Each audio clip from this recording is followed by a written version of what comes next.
To show you guys how personally I make my own compost here. Like I said before about the Bounty setup, I just really like it, so I'm just gonna hook it up really fast.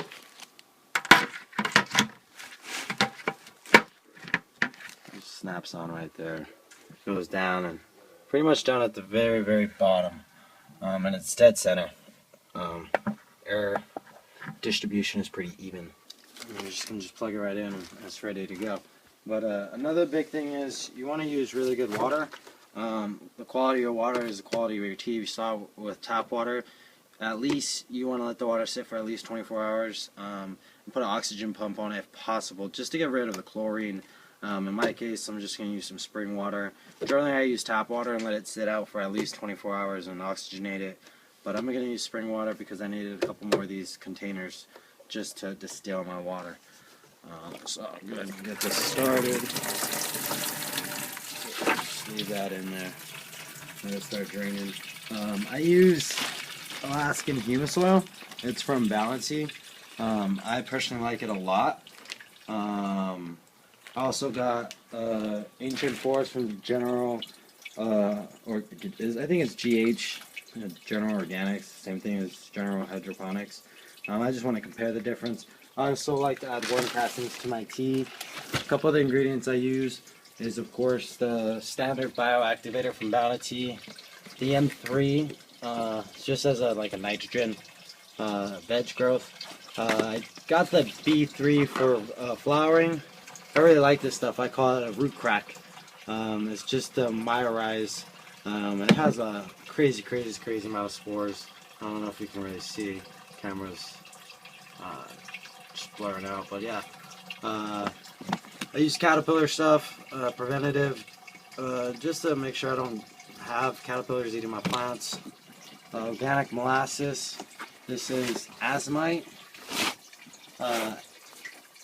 Dolomite lime, agricultural lime, same thing. I couldn't find the Dolomite lime, so I just got EV stones. I'm not a big fan of EV stones. If you can get something else, get it. But I couldn't. Got Alfalfa Meal, it's a good bioactivator. Also Kelp Meal. Like I said, if you can get a different brand than EV stones, please do.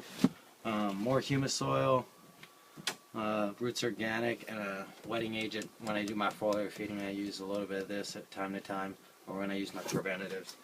And it looks like our water's almost done. Now that I got the water in, I let it sit for, I don't know, just a couple minutes to make sure the water's very oxygenated. I don't even know if that's the right word.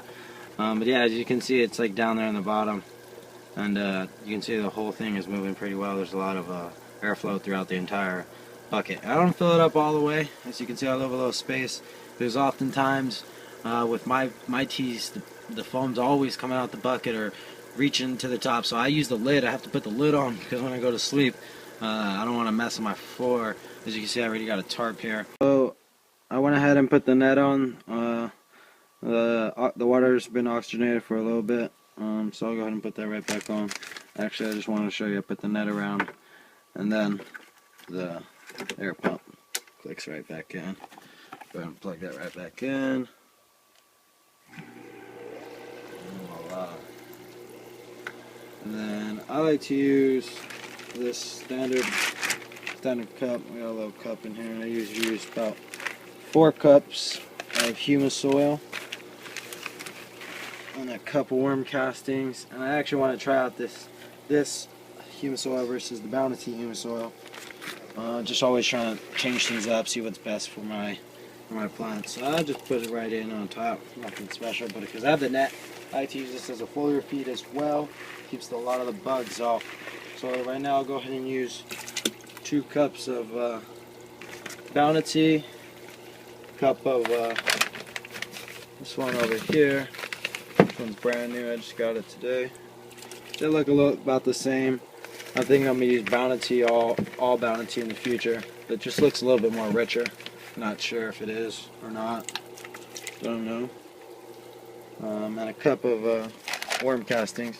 This particular worm castings has volcanic ash, or not volcanic ash, volcanic rock, and Kelp Meal, and obviously worm castings.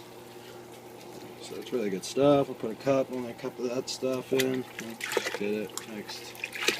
And put that right back in here. Now that I got my humus soil in there, add my bioactivator. I got the bioactivator right here. As you can see. And they say to use about a cup to every 4 cups. I don't really measure it out because I add other bioactivators like Alfalfa Meal. I don't use crazy amount or anything because, like I said, I don't only use the Bounty I add, and my plants seem to like it. I used the Bounty, it worked, but I added stuff and it seems to like it a lot more. As you can see, we're already gonna froth off the top, and I haven't really even added the bioactivator, so it's already started going. I don't, like I said, I don't measure anything out. Just go, put some in. Crazy amounts, I'm making this dizzy noise. So I add the bioactivator. I like to add azomite in the beginning because it's like little pebbles. It's not powderized. So I add it in the beginning, and you really can't overdo it on azomite. It's just a trace nutrients mostly, and I read that 90% of the soils are missing some of these trace nutrients. So I add it to my teas to make sure.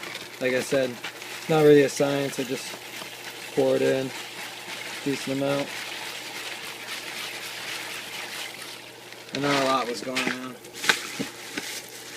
I really like the trace nutrients, really can't overdo it.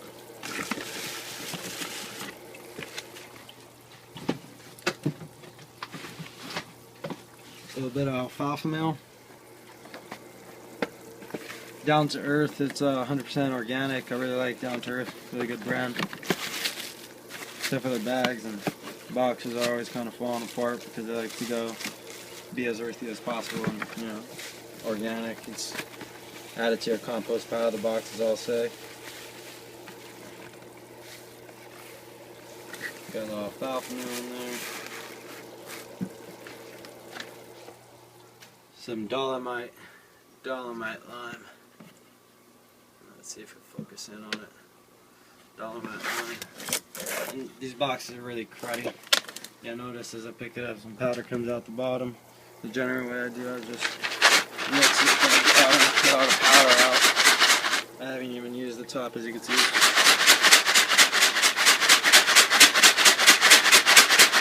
It's just powder. It's like from the bottom. I hate this shit because it gets everywhere. But it's powder out, so it works really well. There's some on top. And that's the pH it.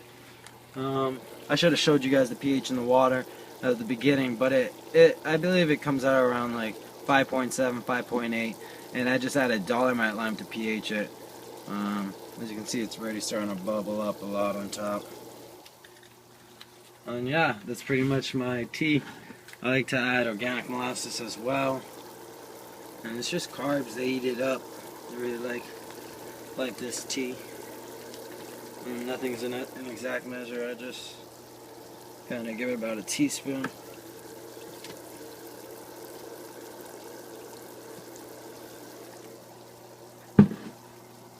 I also add Plant Success. It's for the roots, but I do it every other time.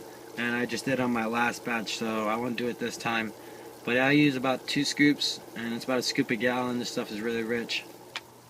And that's my tea. I like to mix it up, and that's about it. It'll sit for a little bit and get really rich. And that's it, guys. Compost tea. Just want to show you guys this real quick. I'm going to see what the pH of the water is. I just added the ingredients. It's going to change over time due to the Dolomite lime. It just takes a little time to adjust. So it's at 6.2, 6.3, and it's staying steady right about there.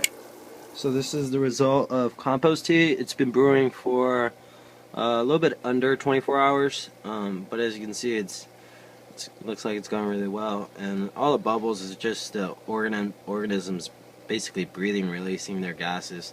and it looks like really soapy, foamy, really, really clean. I personally use the Bounty setup. I got it for, I don't know if you can see, it's like 89 bucks.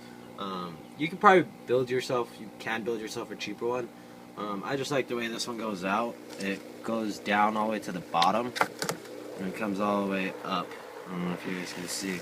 I'll take it out a little bit, but it spreads the air out pretty evenly. I like it a lot. But yeah, this is the result. This is really good tea. 24 hours is standard. The Bounty tea brews it. I feel like it's ready in about 6 to 8, maybe even less. If you have a good air pumper.